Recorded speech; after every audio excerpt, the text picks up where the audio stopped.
This is Mike Otranto, and I'm a strategic account specialist at Microsoft. I'm also joined on today's webcast with Scott Daly.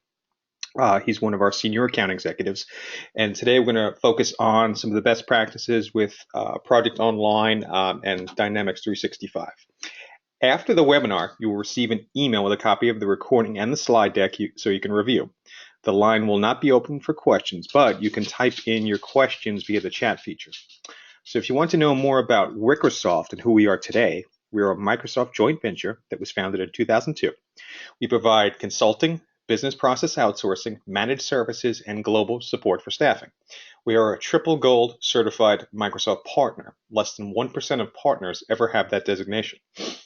We are certified in project portfolio management, collaboration and content, and cloud productivity. From a project and portfolio management standpoint, we have a deep expertise in Project Online and Project Server. So we have a lot of experience helping organizations maximize their efficiency and technological advantage. We have a footprint all over North America and internationally. I will now hand off the webcast to Scott Daly. Scott? All right, thanks, Mike. Everybody can see my screen, I assume. Real quickly, we're targeting about 35 minutes for this webcast. It could go a lot longer. There's going to be a ton of material. And if there are any questions, then please get back to us. We're going to go over the current PSO PPM challenges, PSO solution audience, sales, service, financial teams, the kind of people that interact with this, how we move into a world of data-driven decisions, how we effectively manage resources, then time tracking, expense management, then a summary. Again, there's going to be a ton of material kind of collapsed into a 30-minute window. So, please feel free to recontact us. As Mike said, Microsoft is a global company founded as a Microsoft joint venture. I'm not going to repeat what he just said. And we do have our various certifications, which are fantastic. The rise of the customer. I want to say that I want to be caution up front. We're going to have a small number of slides that will take up not that long. The bulk of time we'll spend kind of showing the product and demoing.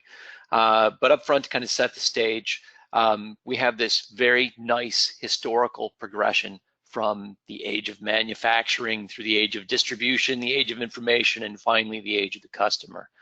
The intent of this is to kind of show that over the course of time, what's happened is instead of a top-down, centrally focused mechanism for managing how people work and managing how people interact with the company, it's become more of an individual and customer-focused experience. And by that, we don't mean that they're necessarily an external customer buying something from your company, but inside the company as well. For example, the IT department can be thought of as a business that is supplying customers internally. And in that scenario, everybody here in the 21st century is getting used to expecting to be served by technology in the way that they want to be. It's not about coming in and sitting down at a desk and staring at a green screen and being assigned a computer anymore. It's about, I want to look down at my iPhone and I want to know what I need to do and how to succeed.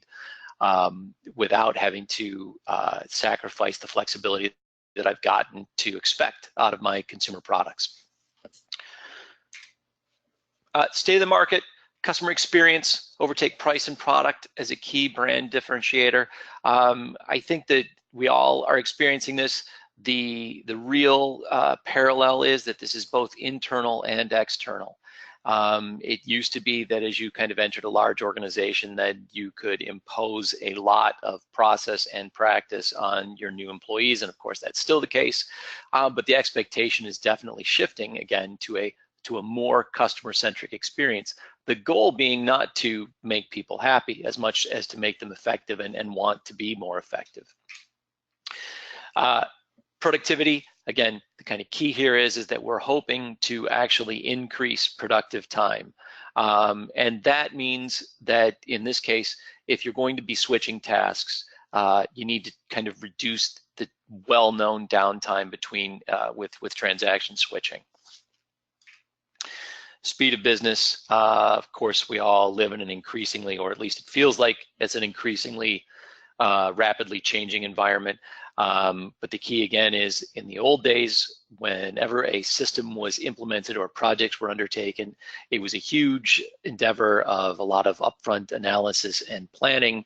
And what we're finding now in the modern age is that we're really reducing the upfront planning and effort in favor of actually getting started and discovering what it was that we didn't know to begin with. You see this in a lot of ways appearing with the different kinds of work that the project management office, for example, is being expected to see. It's not just about making a giant schedule and then accumulating those schedules. It's about managing agile work streams, ticketing systems, and moreover, just the day-to-day work of people that's completely not related to project, but does reduce the availability that they have to work on project efforts. Microsoft Dynamics 365, it's still the case that a lot of people, when they hear the word Dynamics, think about CRM. It is, in fact, a lot more than that. It is field service, marketing, project service automation, operations, customer service, sales, glued together with Microsoft, other Microsoft technologies like Office and Project and Power BI, all of which we'll talk about in this presentation. But the key is that across this whole range of things, you have both a demand for people to do things and then the management of their time as they go about doing them. So for example, in addition to just looking at project work, you also have field service. Somebody gets into a truck, goes out and works in the morning. Maybe they have some time available to do project work, maybe they don't. But certainly the organization wants to know overall, hey, what kind of resources do we have available to accomplish what kinds of things? Dynamics 365 for project and work management in particular starts with demand management, which we're going to see in a little bit of in this demo. This can come in two fashions, either internal requests, both for project initiatives or just simple one-off work, or through sales and marketing. Then flows through to project planning. These days there are, again, multiple different kinds of tools. We have Microsoft Project, which is maybe the more traditional approach. We also have things like Visual Studio and ticketing systems. Resource management, in this case, when we work with Dynamics and Project, we have a unified scheduling system so that people who have various kinds of tasks to do can be scheduled in one unified fashion, showing all their availability and demand across whatever they're doing. Team collaboration through Office 365 or Microsoft Teams, as you may be familiar with it. Time and expenses, of course, we'll cover that as well. Everybody loves time and expenses. Actually, nobody loves time and expenses, but that's what makes it all the more important that they be the easiest thing to do. Customer billing, service analytics. And we tie it all together with Power BI. So what is the case for customer-focused project portfolio management? Again, keeping in mind that this word customer is more of an attitude than it is about actually being a specific external consumer.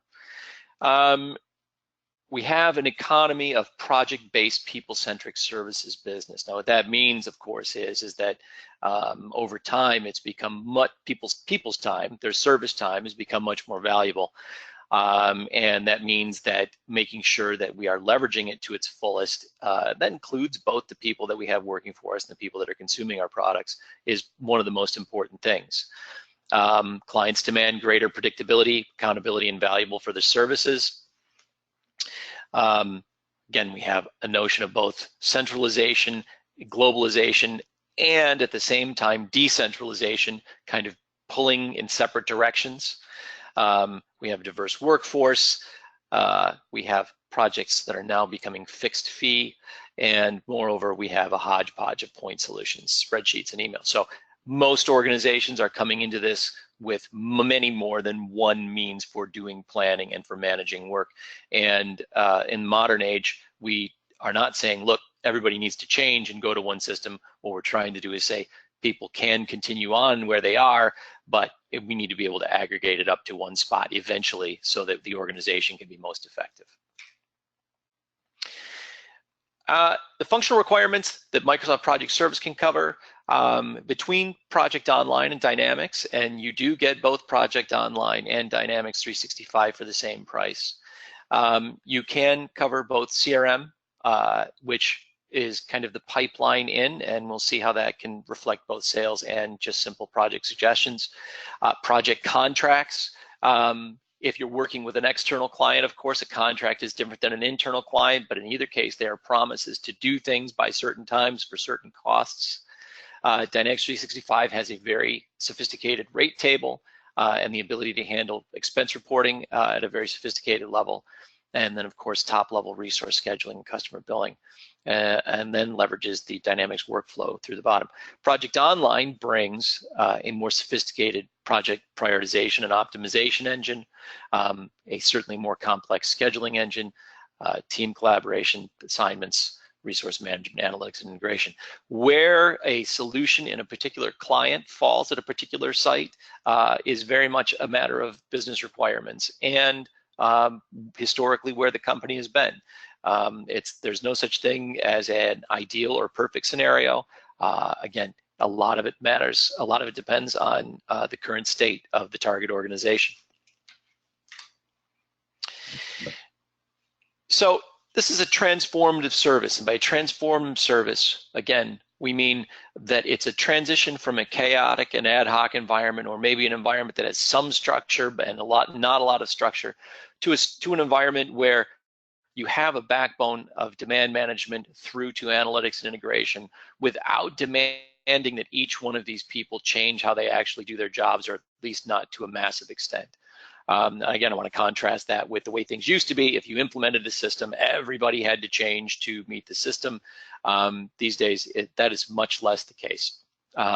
So we are able to accommodate a COO or practice director, an account manager, project manager, resource manager, team member in the system in the way that they expect to, without forcing them to change their jobs, while still maintaining the backbone across the bottom. And again, we're able to work with things like Excel and Skype, Office, Word, the modes that people are used to working with.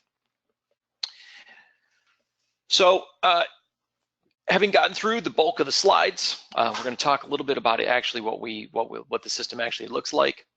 Demand management, project requests. Instead of kind of talking about this, let's just come over and take a look. So this is Dynamics 365. The big advantage of Dynamics 365 being our ability to aggregate all of this demand for different type of projects in one place and show this by whatever means we want. Now, this is a portal built in Dynamics 365. It can take any number of different kinds of looks, and as you'll see, it can also be reported on any different number in any different number of ways. This is a Power BI report inside Dynamics. You can see your requests by type. You can see your requests by alignment, in this case by risk. You can see an estimated cost, estimated benefits. And we can come in and we can see the prioritizations graphed on a bubble chart. If I click down on this, I of course get an expanded view, but I can also open this in Power BI directly. And I get maybe a more sophisticated view where I can say, okay, I want to just see my critical project requests. Click on that, and now I see those items charted that are just critical. I can, of course, expand back out. I can come in and, I can go by alignment, and I can expand that back out. I can also see this on a bubble chart, for example. And in each case, while there are a lot of out-of-the-box reports, all of these things can be customized to suit the particular needs of a particular client site. So leveraging the visualization tools that you probably already own with Power BI, it becomes possible to take these different systems and consolidate the information in one place visually. And of course, we're able to do that all because we ultimately have a cloud-based data repository in Dynamics 365. Portfolio management. Portfolio management means a lot of different things to a lot of different people. In some cases, it just means give me a list of everything we're working on. In some other cases, it means a kind of more sophisticated approach to optimization and selection. I'm going to very briefly gloss over both and how we support them. But in either case, I don't want people to kind of get caught up on what they happen to think of as portfolio management today and say, well, maybe this doesn't fit. The one thing that I want everybody to take out of this is that these are very configurable environments and can support different mechanisms for both seeing what people will work on, seeing what people are working on, prioritizing that, selecting it, and working to kind of optimize for the sake of the company. So if I come over here, and I'm not going to click on it, but if I click on portfolio analysis, I am taken over to the Project Online portfolio analysis tools. This area of functionality alone could take an entire presentation, so I won't go into it too deeply. I am going to take a default baseline, and of course, these projects have all been pre-selected and they've been pre-sorted.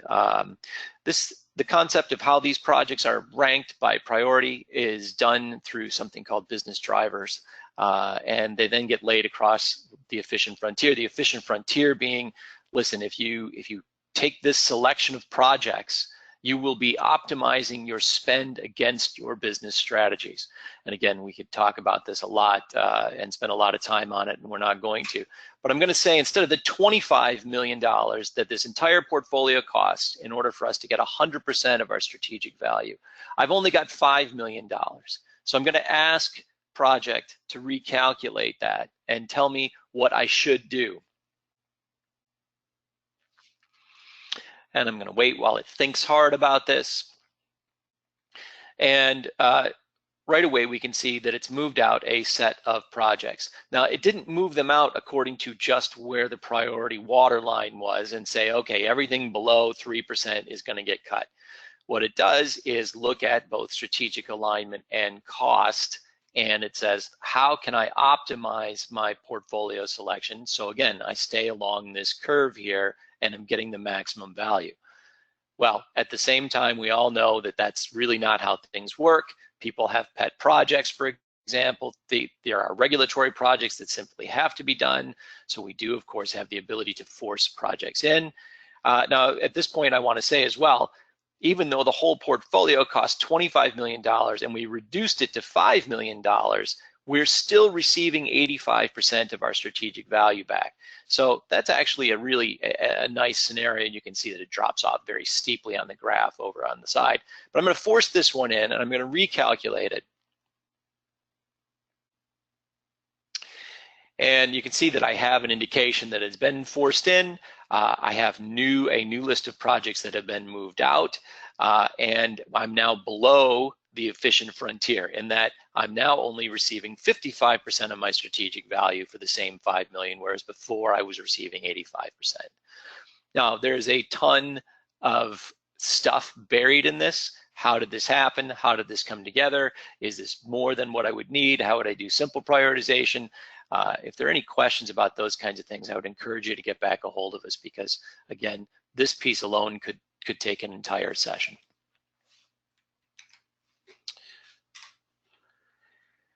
So project management, I'm going to talk real briefly about project management through Office 365, through Dynamics.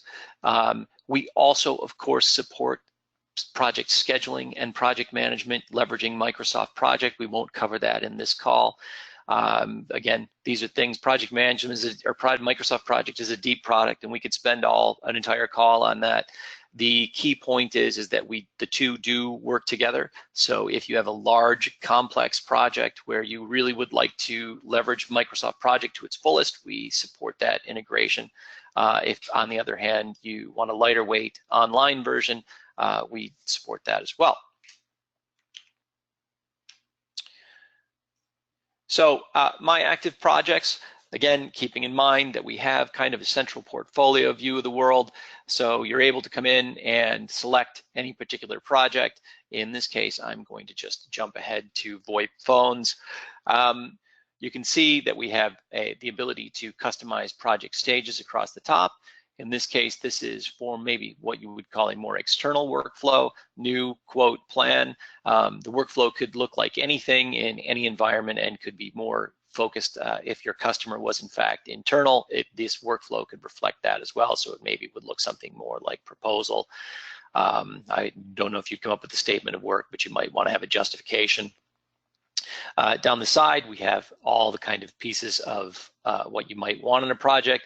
These fields are all configurable and can support whatever your workflow needs. We have schedule status, prioritization in this case, high, medium, low,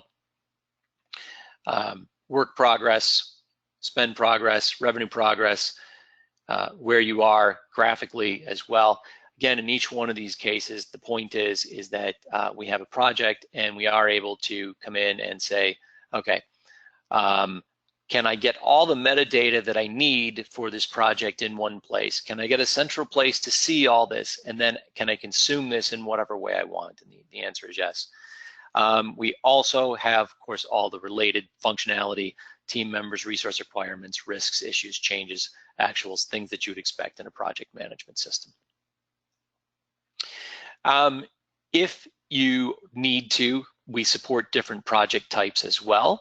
So in this case, if we wanted to leverage this as a more Kanban-driven project management style as opposed to a waterfall-driven style, we have the ability to drag and drop cards from not started to in progress to completed. We can also come down here and instead of showing activities, we can show resource usage and see how people are being leveraged across the project. The end result again being, look, how you need to plan your projects is supported. And again, it's all central, so we are able to report on this across whatever means we need.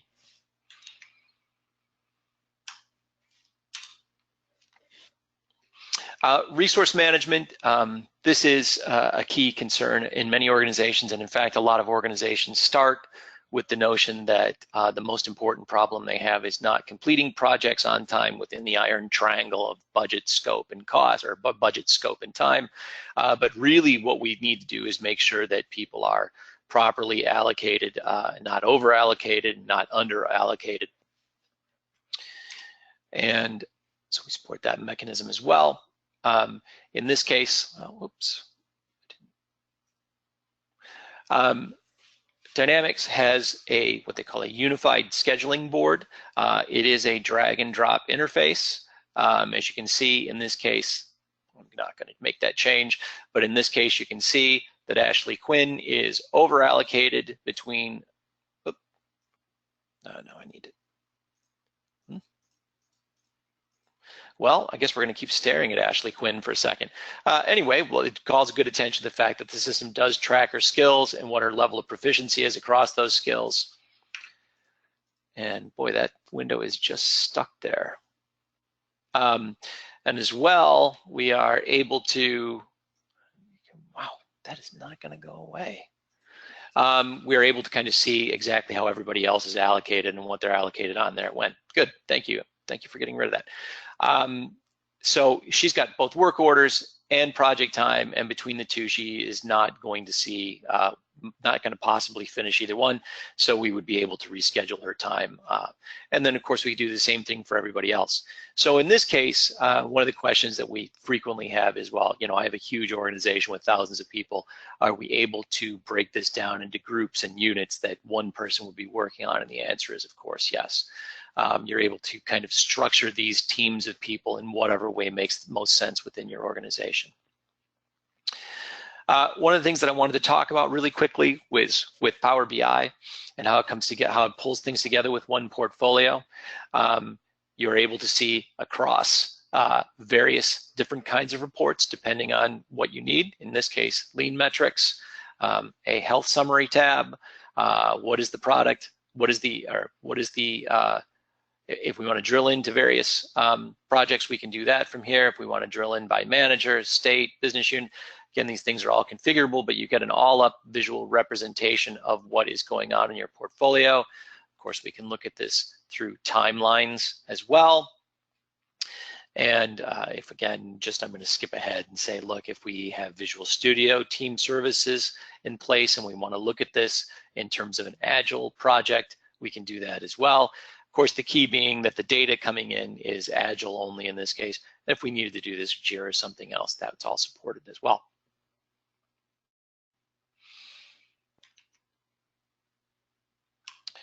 So key takeaway from resource management, we are able to kind of allocate resources based on maximizing utilization or minimizing capacity constraints, but also we're able to then report across that work in portfolios in whatever fashion makes the most sense for your organization. Collaboration and document management. The product leverages Microsoft Teams. Just show you that real quickly. Oops, let me move us forward rather than dwell on the slides. Microsoft Teams, a one-stop place to see everything that's going on in the project. It's a place where you can have both threaded conversations, where you can come in and see the product of planning in one place, so you don't have to go elsewhere. The key again being Teams is certainly mobile enabled. If to the extent that your team members are working in this environment, they don't need to leave this to go to someplace else to see what's happening. They don't need to go elsewhere to get to a SharePoint document library and see the shared documents that are going along with this. It's all kind of pulled together in one spot. So for their purposes, and you can see that the multiple projects that they may be working on across here as well, for their purposes, they're not constantly mode switching from one environment to the next. And of course, in the modern age, you are able to add all kinds of different apps to this environment depending on what you need as a resource.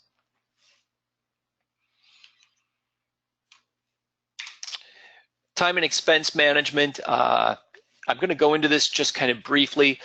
The short of time and expenses are, they're often a critical part of every organization, whether it's an internal organization where people just want to track progress, or whether they want to try to track chargebacks, or whether it's an external kind of contract where you actually need to create an invoice and bill somebody for it. In every case, this is probably one of the things that people complain about most and least like to do. Consequently, it's important that it be as easy and straightforward as possible, and that it be supported across as many modes as possible.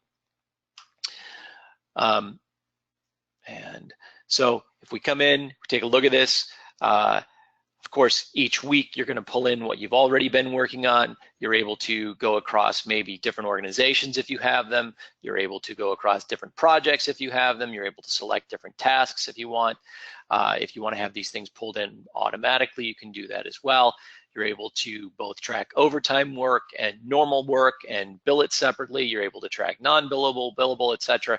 And again, this is kind of enabled across multiple environments.